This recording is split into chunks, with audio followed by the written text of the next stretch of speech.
वादियों सोचा कि अब यह चमार समाज हमारे ऊपर राज करेगा तो चमार बहुजन समाज पार्टी को तोड़ना है। जी जी जी। जब बहुजन समाज पार्टी को तोड़ना है तो दो चमार कर लो तो अपने आप ऑटोमेटिक तो बहुजन समाज पार्टी टूट जाएगी। अच्छा अच्छा। तो ये तो मनवादी जो हमारे जो है समाज को तोड़ने लेके चंद्रशेखर को जो है बुला कर के लाए हैं और चंद्रशेखर जो आरएसएस के कहने में कार्य कर रहा है। जिस समाज की राजनीतिक जड़ें मजबूत नहीं होती हैं वो समाज राजनीतिक में कभी सफल नहीं हो सकता। ये माननीय श्री कांशीराम साहब कहते थे। आज उनकी जयंती है। आज वो हम लोगों के बीच में तो नहीं है लेकिन उनके विचार अभी भी जिंदा हैं, जिन विचारों को हमको आपको फैलाने की ज़रूरत है। आज उनकी जयंती के उपलक्ष्य में मैं लखनऊ में हूँ जहाँ पे बहुजन समाज पार्टी बड़े पैमाने पे अपना कार्यक्रम कर रहा है। तो चलते हैं, व्लॉग पे कंटिन्यू बने रहिए। व्लॉग काफ़ी शानदार होने वाला। चलते हैं और दिखाते हैं कैसी तैयारियाँ हैं। ज़्यादा भीड़ भाड़ लग रही वैसे जबरदस्त। इधर देखेंगे तो प्रसाद वगैरह भी वितरण हो रहा है। विजय भैया जी, कैसा लग रहा है आपको? बहुत अच्छा लग रहा है। बहुजन समाज पार्टी सत्ता में तो नहीं है, नहीं है लेकिन आज भी पार्टी में है। देखिए भीड़, ये जनाधार जो आज भी साथ में चल रहा है। अच्छा, और मतलब दमखम है अभी समय भी। बदलने में वक्त लगता जरूर है लेकिन ऐसा नहीं कि नहीं बदलता है। एक दिन तो जरूर बदलेगा। एक दिन बदलेगा। देखते हैं भाई साहब कब बदलता है। बहुजन समाज पार्टी प्रगत पर लाएगी, प्रगत पर रहेगी। अच्छा, और क्या। हाँ हाँ अरे भाई 25 साल के बाद भाजपा आ सकती है। हाँ हाँ। अभी तो 15 साल बीता है। जी जी। तो 25 साल पे भाजपा आएगी तो क्या उसके पहले नहीं बस पाएगी?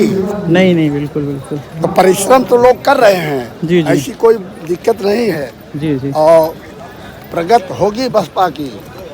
जी जी। हाँ, और सीट भी 2027 में अच्छे से चुनाव लड़ा जाएगा। सीट निकलेगी। बहन जी का कारभार और आगे बढ़ेगा।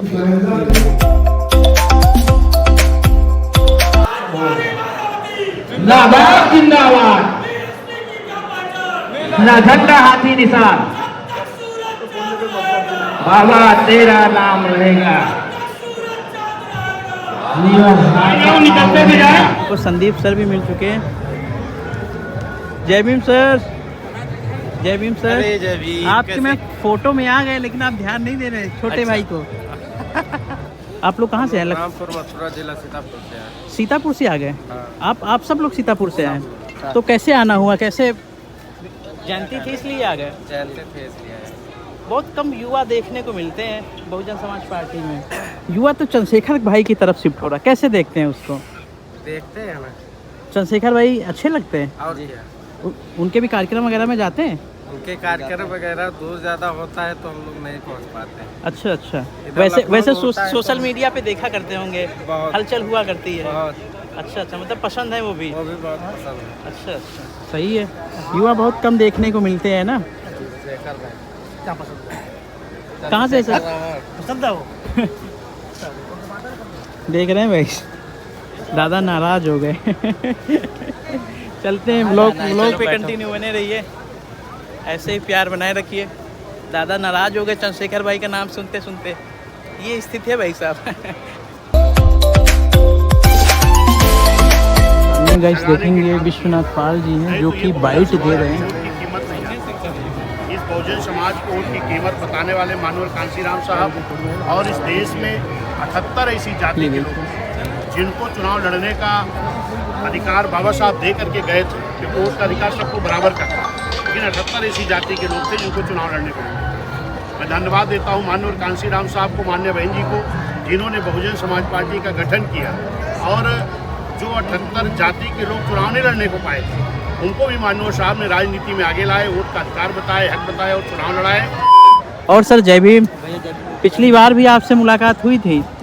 आप पार्टी पदाधिकारी या पार्टी का कोई भी कार्यक्रम होता छोड़ते नहीं हैं, पहुंच जाते हैं। महापुरुष हमारे कार्यक्रम में 9 अक्टूबर 2020 से मैं आ रहा हूँ। जी जी। तब से लगे हुए हैं इसी साइकिल से जी। पार्टी का प्रचार प्रसार करने में। कितने साल हो गए होंगे वैसे?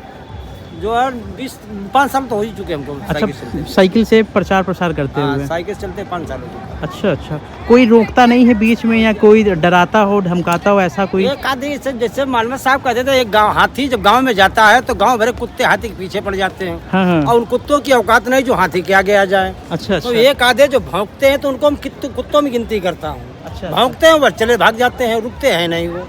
अच्छा अच्छा, मतलब आते हैं आप तक पहुंचते हैं वो, हाँ पहुँचते हैं, रुकते नहीं, जो है भौंक के चले जाते हैं। फिर चले जाते हैं जी। अच्छा अच्छा, क्या लगता है पार्टी का जिस प्रकार इस समय ग्राफ गिर रहा है उसको कैसे देखते हैं? पार्टी अब कैसे पार्टी फिर ग्राफ से... ये मैं देख रहा हूँ कि हमारा समाज इधर उधर तितर बितर भाग रहा है ये, हाँ हाँ। और कुछ तो ईवीएम में गड़बड़ी है ये। अच्छा अच्छा अच्छा, जो युवा आजकल बहुत ज़्यादा ट्रेंडिंग में है, काफ़ी उसका प्रचार प्रसार लोग कर रहे हैं, चंद्रशेखर भाई आज़ाद समाज पार्टी भी उनकी अभी 12वीं भी है, उसको कैसे देखते हैं? ये तो मानवर साहब 20/1/96 को हमसे दिल्ली केंद्रीय कार्यालय पे कहने लगे सर्वेश, जब बहुजन समाज पार्टी पूरे देश में जब जो है बन करके तैयार हो जाएगी, जब पूरे देश में फैल जाएगी बहुजन समाज पार्टी, तब इसी पार्टी तमाम दलाल चमचे भी तैयार होंगे। अच्छा तो आगे उन दलाल चमचों से सावधान रहने की जरूरत पड़ेगी। अच्छा अब इस चीज का आरएसएस ने सर्वे कराया, भारत देश में चमार सबसे ज्यादा है। अच्छा अच्छा, और जो है हमारी बहुजन समाज पार्टी बहन मायावती चमार समाज से आती हैं। जी जी तो ये मनवादियों ने सोचा कि अब यह चमार समाज हमारे ऊपर राज करेगा तो चमार जी, बहुजन समाज पार्टी को तोड़ना है। जी जी जी। जब बहुजन समाज पार्टी को तोड़ना है तो 2 चमार कर लो तो अपने आप ऑटोमेटिक जो बहुजन समाज पार्टी टूट जाएगी। अच्छा अच्छा तो ये तो मनवादी जो हमारे जो है समाज को तोड़ने लेके चंद्रशेखर को जो है बुला कर के लाए हैं, और चंद्रशेखर जो आरएसएस के कहने में इनकार कर रहा है। अच्छा अच्छा, तो मतलब माननीय श्री कांशीराम साहब की जो बुक थी चमचागिरी वो सटीक बैठी हाँ है। बिल्कुल बिल्कुल बिल्कुल क्लियर है, उसमें कोई दो राय नहीं है। अच्छा क्योंकि जो भी मानवर साहब ने हमसे बातें की हैं, सारी बातें मानवर साहब के आज हमारे सामने सत्य हैं। अच्छा अच्छा, तो क्या जो आजकल का जो युवा भाग रहा है चंद्रशेखर भाई की तरफ, तो उसको क्या आप संदेश देना चाहेंगे? अब युवा भाग रहा तो भविष्य अपना बर्बाद कर रहा है। जी जी तो हम अपने युवा से यही कहना है, ये बहुजन समाज पार्टी महापुरुषों की ये पार्टी है। हाँ। ये हाथी बाबा साहब का चुनाव निशान है। जी जी ये हाथी को मानवर साहब ने जितनी मेहनत से, कितनी मशक्कत से ये हाथी बाबा साहब का हासिल कर पाए, और इस हाथी को मनवादी लोग खोना चाहते हैं, तो ये हाथी को बचाए रहना हमारा सबका काम है। ये सबको बचाना होगा। जी चलिए आप डटे रहिए, लगे रहिए, आप लोगों का हौसला देख के हमको भी जोश Few minutes later. अरे वाह, क्या हाल है? जय भीम बोलो। जय भीम कैसे बोलो। आना हुआ, कैसे प्लान बना? अरे हम लोग आज 15 तारीख थी तो काशीराम जयंती के अवसर पे आए। अच्छा अच्छा, बच्चे को भी साथ में लेके चले आए? बचपन से ही ये सब चीजें जानेंगे तभी तो इनकी विचारधारा चेंज होगी। हाँ हाँ, नहीं होता है। और सर आप कैसे हैं? बहुत बढ़िया बहुत बढ़िया। पूरी फैमिली लेके चलते हैं? हाँ, परिवार के साथ ही छोड़ेंगे, आगे बढ़ना तो पूरा परिवार जब बदलाव करेगा साथ में तो सही हाँ हाँ, रहेगा। वो तो है, बच्चों को लाना जरूरी है, बहुत जरूरी क्योंकि अभी से विचारधारा समझेंगे तो फिर और हाँ। मजबूती, ये विचारधारा को और बल मिलेगा। हाँ, सर मिलते हैं ठीक, फिर। ठीक, ठीक ठीक, जय भीम जय भीम जय भीम। विजय भैया चलिए, आप रुकेंगे क्या यहीं? निकलते हैं गाइस यहाँ से, क्योंकि कार्यक्रम वगैरह लगभग जो सारी चीज़ें थी होनी थी हो चुकी है। धूप की वजह से ज़्यादा लोग आए नहीं, और जो लोग आए थे वो चले गए, क्योंकि धूप तो आप देख ही रहे हैं कितनी ज़्यादा। ये बाहर निकलने का गेट है, छाँव की वजह से देखेंगे कि लोग यहाँ पे काफ़ी ज़्यादा इकट्ठा है। अरे सर जय भीम, और कैसे हैं? बढ़िया वही है। बता- कवरेज करी आपने? थोड़ा बहुत किया है, लोगों से बातचीत की है, लाइव थोड़ा सा दिखाया है। कैसे देखते हैं बीएसपी को जो इस समय उठापटक मची हुई है उसको लेके? बीएसपी को लेकर बात यह है कि आज हम जहां बैठे हैं, ये जगह अगर मुख्यतः अगर देखा जाए तो बीएसपी की ही देन है। लेकिन बीएसपी के जाने के बाद, क्योंकि मैं यहीं पड़ोस में रहता हूं और मैं यहाँ आता रहता हूं, जो मुख्य द्वार है वो आज भी बंद है। अच्छा, माननीय कांशीराम साहब जी की जहाँ प्रतिमा लगी थी वो बंद है। सरकारें उपेक्षा कर रही हैं, चाहे समाजवादी पार्टी की सरकार रही हो, चाहे अभी भाजपा की सरकार रही हो, कहीं ना कहीं इन पार्कों की उपेक्षा हुई है, जो लगातार हमें देखने को मिलती है। आज बसपा की ही ताकत है कि वो समाजवादी पार्टी जो कासगंज का नाम बदल देती है, वो कह रही है, हर जिला यूनिट से कह रही है कि कांशीराम जी की जयंती मनाइए। ये बसपा की ताकत है। भले ही वो राजनीतिक तौर पर वोट के लिहाज से भले ही कमजोर हो, लेकिन जो उसने विचारधारा जो चलाई थी, वो विचारधारा कहीं ना कहीं जीतती हुई नजर आ रही है। आज भाजपा कह रही है जिसका एजेंडा ही आरएसएस है, भले ही वोट की खातिर कह रही है, लेकिन वो मान्यवर कांसीराम जी को और बहुजन विचारधारा के महापुरुषों को मानने के लिए बाध्य है, समाजवादी पार्टी बाध्य है। तो ये बसपा की देन है और मान्यवर कांसीराम साहब की देन है, और लोगों को उसी विचारधारा को मजबूत करने की ज़रूरत है। वो विचारधारा जितना मजबूत होगी, आप उतना ज़्यादा मजबूत होगी। बहन जी ने जो हाल ही में आकाश आनंद को हो या और भी लोगों को पदाधिकारी पद से हटाया, उसको कैसे देखते हैं? क्या आपको लगता है बीएसपी क्या करना चाह रही है या बहन जी क्या करने वाली है?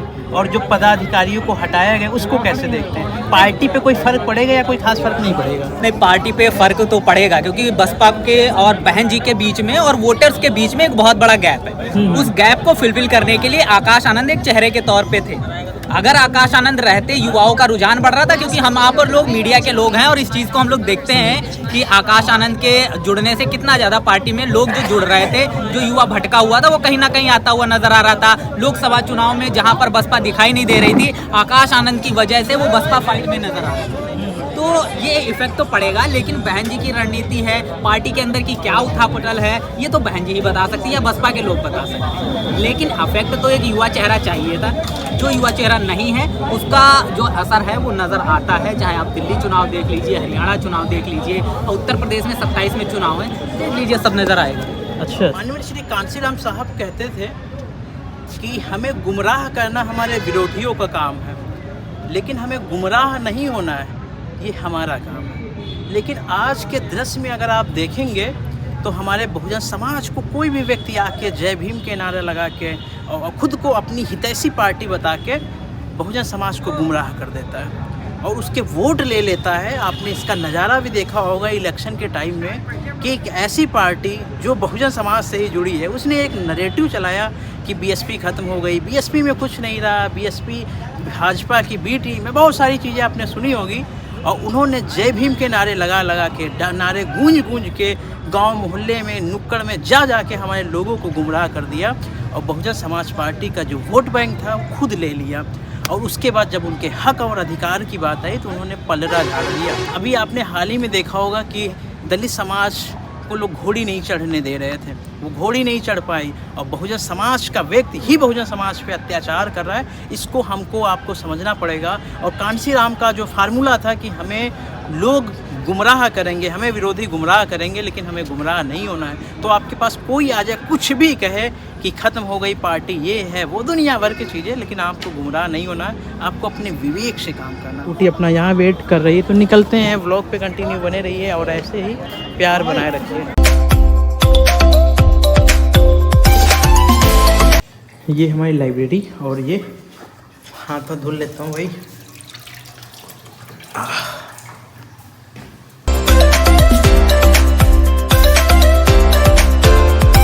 मान्यवर श्री कांसीराम साहब एक और ख़ास बात करते हैं, हमें लगता है उस पर भी हमको आपको नज़र दौड़ानी चाहिए। मान्यवर श्री कांसीराम साहब कहते हैं, जिसको जवानी में चमचागिरी की लत लग जाती है उसकी उम्र दलाली में गुजर जाती है। हमको इसको गंभीरता से लेना चाहिए। और आजकल जो युवा पीढ़ी है जो निकल के आ रही है और कहीं ना कहीं वो धीरे धीरे चमचागिरी की तरफ शिफ्ट हो रही है, उसको इस चीज़ से बचना चाहिए। समाज ही सर्वोपरि है, विचारधारा ही सर्वोपरि है, हमको उसको बढ़ाना है। अगर हम किसी नेताओं के या इधर उधर घूम के चमचागिरी का काम करेंगे, वो हमारे समाज के लिए नुकसानदायक रहा है और नुकसानदायक रहेगा। तो इसको भी हमको आपको देखना होगा। तो व्लॉग आज का कैसा लगा आप लोग ज़रूर बताइए। व्लॉग अच्छा लगा तो ऐसे ही चैनल पे बने रहिए और इसको जितना हो सके शेयर करिए। आपको ऐसे ही बेहतर व्लॉग देने की कोशिश है, वो जारी रहेगी और आपको व्लॉग मिलते रहेंगे। आज का व्लॉग बस यहीं ख़त्म करते हैं, मिलते कल किसी नए व्लॉग के साथ। Take care, bye bye.